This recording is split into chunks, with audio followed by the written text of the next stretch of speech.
There is a person, right now, sitting alone in a small apartment.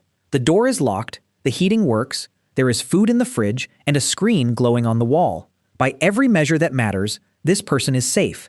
And yet something underneath feels wrong, like a quiet alarm that will not switch off. You have probably felt a version of it yourself, safe and warm and somehow still uneasy. This video is about that alarm. It is about why a safe, comfortable human can still feel a kind of hunger that has nothing to do with food. So let's start with how common this really is. For most of history, humans almost never lived alone. In 1940 in the United States, only about 8% of homes held a single person. By 2020, that number had climbed to almost 28%. More than a quarter of all homes now hold exactly one human being. In 2024, a Gallup survey of more than 6,000 American adults found that 1 in 5 felt lonely for much of the previous day. That is around 52 million people in one country on one ordinary day. But here we have to be careful, because living alone is not the same thing as being lonely. Plenty of people live by themselves and feel completely fine. The health survey data shows this clearly. What seems to matter is not the empty room, it is whether a person feels supported. When people had someone to lean on, living alone barely changed how they felt. It is not solitude itself that stings, it is disconnection. So why would disconnection feel like something is wrong? To answer that, we have to look at what the brain does when a person feels cut off. Researchers led by John Cacioppo at the University of Chicago spent years studying this. They found that when a person feels socially isolated, the body shifts into a kind of threat mode. It behaves as if danger is near. One study even looked deep inside the cells. In 14 lonely adults, more than 200 genes were behaving differently, tilted toward inflammation and away from fighting off viruses. The loneliness was not just a feeling in the mind. It was written into the body's chemistry. But the reverse turned out to be true as well. In 2006, a scientist named James Cohen ran a striking experiment. He placed 16 happily married women in a brain scanner and warned them they might receive a small electric shock. When a woman faced that threat alone, her brain's alarm systems lit up. But when she held her husband's hand, that alarm grew quieter. A stranger's hand helped a little. Her husband's hand helped much more. So a trusted person, simply by being there, could physically turn down the body's fear. But how much does a social wound actually hurt?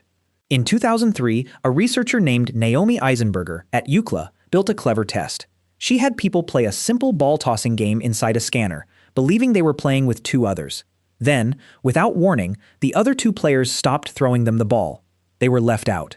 And when that happened, a region of the brain called the anterior cingulate cortex lit up. It is one of the same regions that responds to physical pain. The more left out a person felt, the more strongly it fired, which means being excluded does not just feel bad in some vague way. The brain treats it as a real injury. Later work pushed this further. When people looked at photos of a partner who had recently broken up with them, their brains reacted in some of the same areas that respond to physical burning. Rejection, it seems, borrows the machinery of pain. But we should not overstate this, and good scientists were the first to say so. In 2014, a researcher named Chung-Wan Wu compared the exact brain signatures of physical pain and social rejection. He found that they overlap, but they are not identical. A broken heart is not literally a broken bone. It is more honest to say the brain has reused its pain system to warn us about a different kind of danger, the threat of being alone. So why would evolution build such a painful alarm? Because for our ancestors, being cut off from the group was genuinely dangerous.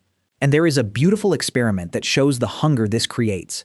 In 2020, a researcher named Livia Tomova kept 40 healthy young adults in complete social isolation for 10 hours. No people, no phones, no contact.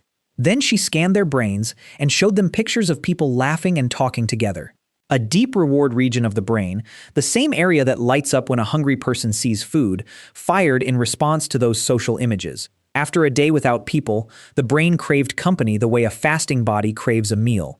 Which means loneliness may not be sadness at all. It may be hunger, a signal built into us telling us to go find our people, exactly as hunger tells us to go find food. But how big was the group we were built for?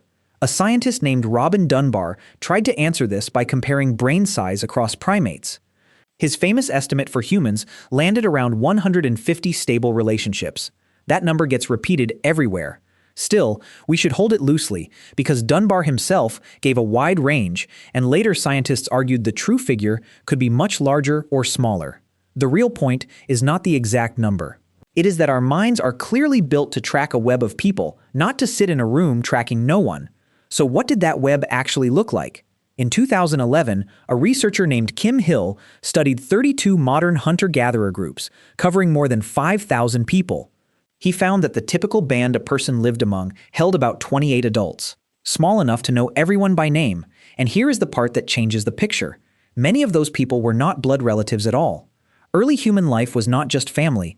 It was a chosen, woven community of trusted others. And that community did not even switch off at night. In 2017, a researcher named David Sampson studied the Hadza people of Tanzania, who still live much as our ancestors did. He tracked their sleep for 20 days.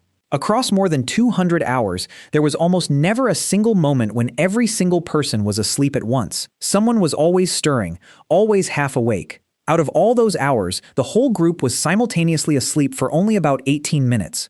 For our ancestors, the night itself was guarded by the group. To be truly alone in the dark was not normal. It was a warning sign. But then something changed, slowly, over just a few generations. We built walls. We built private rooms, personal screens, and cities full of strangers we would never speak to. We solved the ancient danger of the group turning on us, and in doing so, we accidentally removed the constant presence that our alarm system was built to expect. And the stakes of that are not small. When scientists pool together decades of research, the pattern is stark. One large review, combining studies of more than 3 million people, found that loneliness and isolation were linked to a meaningfully higher risk of dying early, in the same rough range as some well-known health risks. Another analysis of more than 180,000 adults connected loneliness to higher rates of heart disease and stroke. We have to be careful with words here. This does not mean loneliness simply kills a person, but it does sit alongside our most serious health risks, quietly, in the background. There was even a study that showed this in something as small as a common cold. In 1997, a researcher named Sheldon Cohen exposed 276 healthy volunteers to a cold virus, then tracked who actually got sick. The people with the widest range of social ties were far more resistant than the people with few. Their bodies, it seemed, defended them better simply because their lives were more connected. So the story comes together like this. We are not weak for needing other people. We did not fail at independence. We are running ancient software, built for a world where a human was almost always within reach of their tribe. The locked door and the glowing screen are new. The alarm underneath them is very, very old. So the next time that quiet unease shows up in a safe and comfortable room, it may help to remember what it actually is. It is not a flaw in your character. It is a signal, as honest as hunger, pointing you back toward the thing you were built to live inside. Not the walls, the people.